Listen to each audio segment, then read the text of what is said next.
नमस्कार friends welcome to Indian YouTuber channel. Friends, मैं आपको जिम कॉर्बेट में ईटिंग प्लेसेस के बारे में कुछ अपडेट देने के लिए वीडियो बना रहा हूँ। गाइस, हम जिस दिन वहाँ पहुँचे यानी फर्स्ट को, तो उस दिन हमने रात का जो डिनर था वो कुंदन रेस्टोरेंट करके है, वहाँ पे काफ़ी फेमस है, उधर हमने किया। तो गाइस, एक तो वो है कि उसका खाना भी टेस्टी था, आप लोग वहाँ पर आराम से और टेस्टी खाना एंजॉय कर सकते हैं। इसके अलावा सेकंड जो प्लेस थी गाइस, वो थी हमारी वाटिका करके, तो आप लोग वहाँ पर कर सकते हैं। और थर्डली गाइस, वहाँ पर क्योंकि हम क्लब महिंद्रा रिजॉर्ट में रुके थे, जहाँ पर मील पर पर्सन पर डे का जो चार्ज था वो 1800 था। तो यानी अगर हम छोटी फैमिली यानी 2 जने और एक बच्चा, हम लोग 3 जने गए थे, तो 3 जनों का वो 3600 रुपीज़, क्योंकि बच्चे का उन्होंने कहा कि हम नहीं लेंगे चार्ज, तो 18 इंटू 2 3600 रुपीज़ वो पर डे ले रहे थे फॉर ऑल दी 3 मील्स। तो गाइस, वो फिर हमने ऑप्ट नहीं किया।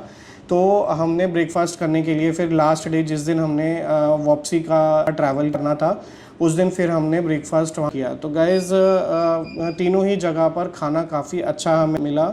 और इसके अलावा यहाँ पे बास्किन रॉबिन्स आइसक्रीम का, तो मतलब जो शौकीन हों उनके लिए ये अपडेट है कि भाई वहाँ पे बास्किन रॉबिन्स भी है। और अगर आप by the way luxurious resort वगैरह में खाना चाहें, तो मुझे जहाँ तक आइडिया है कि ताज भी है वहाँ, और मैरियट भी है, और रेडिसन भी है, नमा बाय रेडिसन भी है। वहाँ पर भी I guess fine dining allowed होगी। तो गाइज़, अगर जिम कॉर्बेट आ रहे हैं तो खाने का एज सच कोई प्रॉब्लम होने वाला या मिलने वाला है नहीं, और अच्छा बढ़िया आपको खाना मिल जाएगा। पहुँचने में भी वहाँ पर कोई बहुत ज़्यादा टाइम लगता नहीं है। हम लोग दिल्ली से ट्रैवल कर रहे थे, तो हम विदिन 5 आवर्स जिम कॉर्बेट पहुँच गए थे। तो इसीलिए आपको बहुत ज़्यादा एक्स्ट्रा टाइम लेने की ज़रूरत नहीं है। हमें ईवी चार्जिंग पॉइंट्स भी बीच में मिल गए थे, और हमने यहाँ पर आकर भी ताज रिज़ॉर्ट में टाटा का ईवी चार्जर लगा हुआ था, वहाँ पर हमने चार्ज कर ली थी। क्लब महिंद्रा वालों ने भी अपना एक 15 एम्पियर का सॉकेट हमें दे दिया था फॉर दी स्लो चार्जिंग, जो ओवरनाइट हमने लगा के रखा। तो गाइज़, इसी तरह मतलब आप जिम कॉर्बेट बहुत इजीली ईवी, अगर आप ईवी से ट्रैवल कर रहे हो फ्रॉम दिल्ली, तो आप बहुत इजीली कर सकते हैं। आपको पॉइंट्स भी मिल जाएंगे, कोई ऐसा परेशानी आपको होगी नहीं।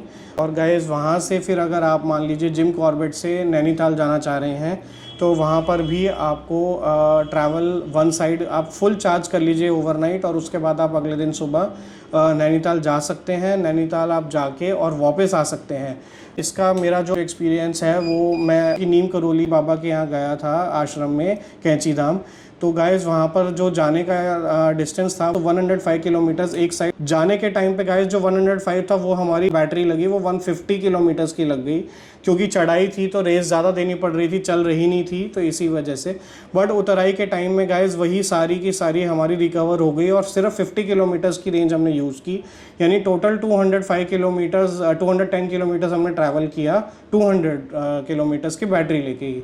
तो इसीलिए अगर आप नैनीताल जाना चाह रहे हो, तो नैनीताल भी आप ईवी लेके जा सकते हैं। और आपको चार्जिंग अगर बाय द वे फिर भी थोड़ा सा सिक्योर वे में चलना हो, तो मे बी हल्द्वानी में हमें एक पॉइंट नज़र आ रहा था। नैनीताल में मुझे कोई पॉइंट एज सच दिख नहीं रहा था, तो नैनीताल तो मैं नहीं बोलूँगा, बट हल्द्वानी में एक पॉइंट था।